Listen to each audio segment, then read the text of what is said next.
हाय दोस्तों, मैं Hutesh. Welcome to my YouTube channel creation by Hutesh, mystery and the knowledge.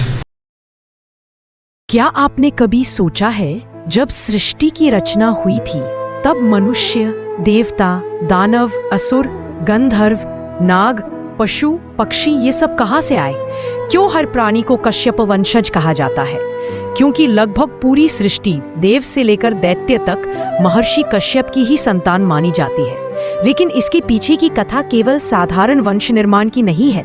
यह कहानी है एक राजा दक्ष की महत्वाकांक्षा की, एक ऋषि कश्यप की तपस्या और त्याग की, और उनकी 13 पुत्रियों की, जिनके माध्यम से पूरे ब्रह्मांड के जीवों की रचना हुई। आज हम आपको सुनाएंगे महर्षि कश्यप और राजा दक्ष की 13 पुत्रियों की वह रहस्यमयी और अद्भुत गाथा जो सृष्टि के रहस्यों को उजागर करती है। सृष्टि के प्रारंभ में, जब ब्रह्मांड अभी अभी आकार ले रहा था, ब्रह्मा जी ने अपने मानस पुत्रों और प्रजापतियों को रचना का कार्य सौंपा। इन्हीं में से एक थे दक्ष प्रजापति। दक्ष केवल प्रजापति हो नहीं, बल्कि अत्यंत शक्तिशाली, विद्वान और धर्मपरायण राजा थे। उनकी सबसे बड़ी विशेषता थी, वे चाहते थे कि उनकी कन्याओं का विवाह ऐसे घरों में हो जहां से संपूर्ण सृष्टि का संतुलन बना रहे। दक्ष की अनेक कन्याएं थीं, परंतु उनमें से 13 कन्याएं सृष्टि की दृष्टि से अत्यंत प्रसिद्धि हुई। ये थीं अदिति, दिति, दनु, काला, ताम्रा, क्रोड़ी, विंता, सुरसा, कद्रु, काश्य और सुरभि। इन 13 कन्याओं का विवाह हुआ महान तपस्वी महर्षि कश्यप से। यही वह क्षण था जहां से सृष्टि का अद्भुत विस्तार प्रारंभ हुआ। सोचिए, इन 13 कन्याओं की संतानों से ही सृष्टि के लगभग सभी जीव जंतु, देवता, दैत्य, पक्षी और नाग उत्पन्न हुए। यानी पूरी सृष्टि महर्षि कश्यप और दक्ष की पुत्रियों से ही विस्तृत मानी जाती है। यह केवल वंशवृद्ध, यह उस संतुलन का प्रतीक है जहां धर्म और अधर्म, देव और दैत्य, मनुष्य और पशु, आकाश के पक्षी और पाताल के नाग सभी एक ही गुण से जुड़े हुए हैं। दक्ष की सबसे बड़ी पुत्री थी अदिति।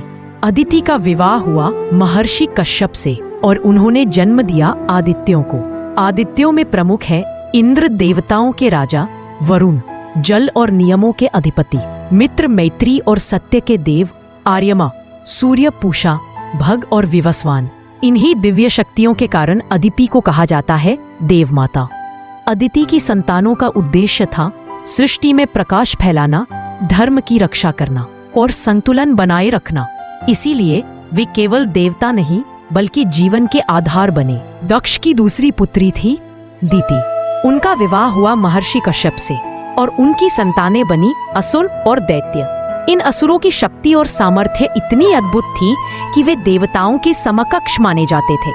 इन्हीं में से उत्पन्न हुए विश्वरूप, जिन्हें देवताओं ने भी गुरु रूप में स्वीकार किया। हिरण्यकशिपु, जो तपस्या और अहंकार के प्रतीक बने, और हिरण्याक्ष, जिनका बल इतना प्रचंड था कि स्वयं विष्णु को वराह अवतार धारण करना पड़ा। दिति की संतानें केवल बलशाली ही नहीं थीं, वे महत्वाकांक्षी थीं, वे चुनौती देने वाली थी। उनका उद्देश्य अक्सर देवताओं का विरोध करना और उनके प्रभुत्व को संतुलित करना था। यही कारण है कि सृष्टि के आरंभ से ही सत्य और असत्य, प्रकाश और अंधकार, धर्म और अधर्म के बीच संघर्ष चलता रहा।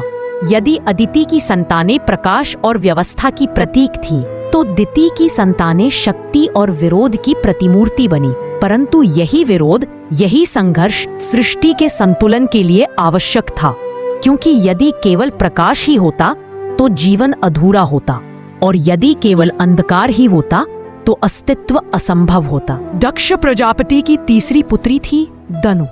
महर्षि कश्यप से उनके विवाह से उत्पन्न हुई एक नई वंश परंपरा, दानवों की वंशावली।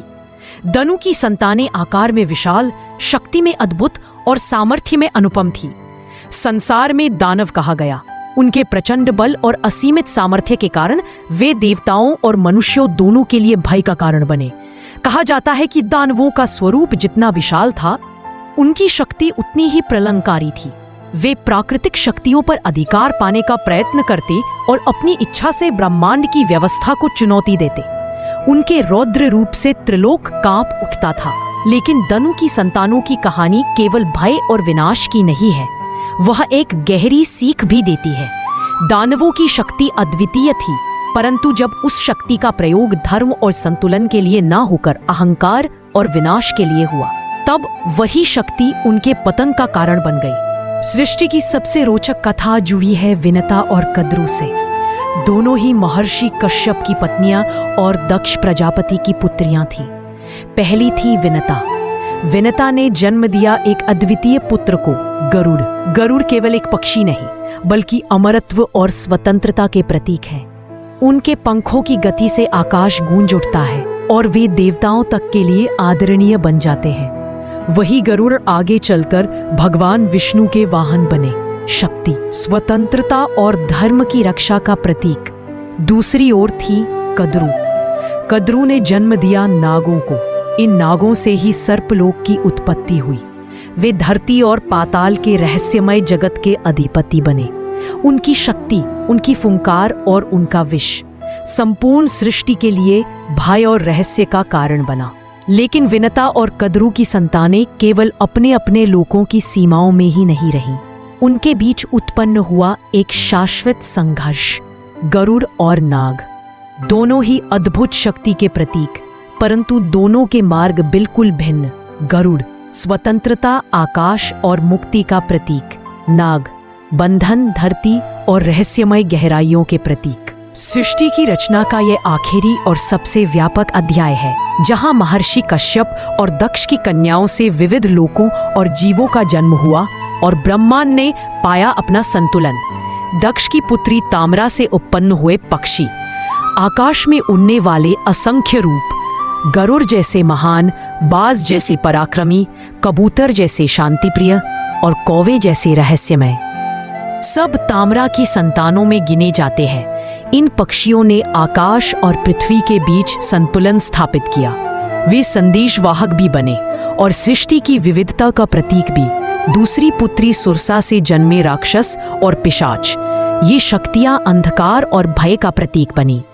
कहा जाता है, जब जब सृष्टि में अधर्म बढ़ा, राक्षसों ने उसका लाभ उठाया, लेकिन सुरसा की संतानों ने हमें यह भी सिखाया कि भय केवल विनाशकारी नहीं होता।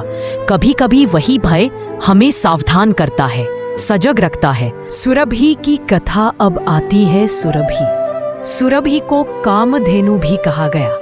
उनकी संतानें थीं गौ और अन्य पशु। गवंश को वैदिक काल से ही पवित्र और पोषक माना गया। वे केवल पशु नहीं, बल्कि धन, अन्न और जीवन का आधार बने। सुरभि की संतानें ही मानव जीवन की स्थिरता और पालन पोषण की जड़ है। इसके बाद आती है मुनि और काश्य। इन दोनों ने जन्म दिया अप्सराओं और योगिनियों को। अप्सराएं स्वर्ग की अलौकिक स्त्रियां, जो सौंदर्य, कला और नृत्य की मूर्ति मानी गई। वही योगिनियां शक्ति और रहस्यमय विद्या की अधिष्ठात्री रही। अप्सराओं और योगिनियों ने मिलकर सृष्टि में सौंदर्य और ऊर्जा दोनों का संतुलन बनाए रखा।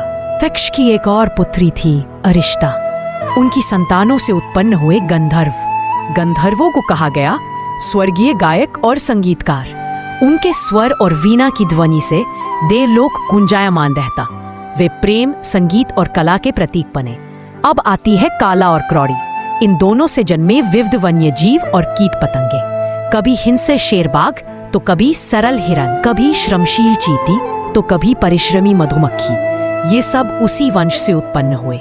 वन्य जीव और कीटों ने प्रकृति के चक्र को पूर्ण किया। वे दिखाते हैं कि सृष्टि केवल बड़े बड़े प्राणियों से नहीं चलती, बल्कि छोटे से छोटे जीव भी संतुलन बनाए रखने में उतने ही महत्वपूर्ण हैं। इस प्रकार महर्षि कश्यप और दक्ष की कन्याओं से उत्पन्न हुए देवता, दैत्य, दानव, नाग, पक्षी, पशु, राक्षस, गंधर्व, अप्सराएं और असंख्य जीव जंतु, यानी पूरी सृष्टि का संतुलन इन्हीं से रचा गया। देवताओं ने धर्म और प्रकाश दिया। दैत्य और असुरों ने संघर्ष और शक्ति का संतुलन दिया। नागों और पक्षियों ने स्वतंत्रता और बंधन का शाश्वत संघर्ष दिखाया। गौ और पशुओं ने पालन पोषण का आधार दिया। गंधर्वों और अप्सराओं ने कला और सौंदर्य का रस भर दिया। और वन्य जीवों व कीट पतंगों ने प्रकृति के छोटे से छोटे चक्र को भी पूर्ण कर दिया। यह गाथा हमें सिखाती है कि सृष्टि किसी एक शक्ति से नहीं बल्कि विविध शक्तियों के संतुलन से चलती है। जैसे एक संगीत में अलग अलग सुर मिलकर राग बनाते हैं, वैसे ही देव, दैत्य, नाग, पक्षी, पशु और मानव मिलकर इस सृष्टि को पूर्ण करते हैं। और यही है महर्षि कश्यप और दक्ष की पुत्रियों की अमर गाथा, सृष्टि के संतुलन की गाथा। Thanks for watching my YouTube channel. Please like, share and subscribe my channel.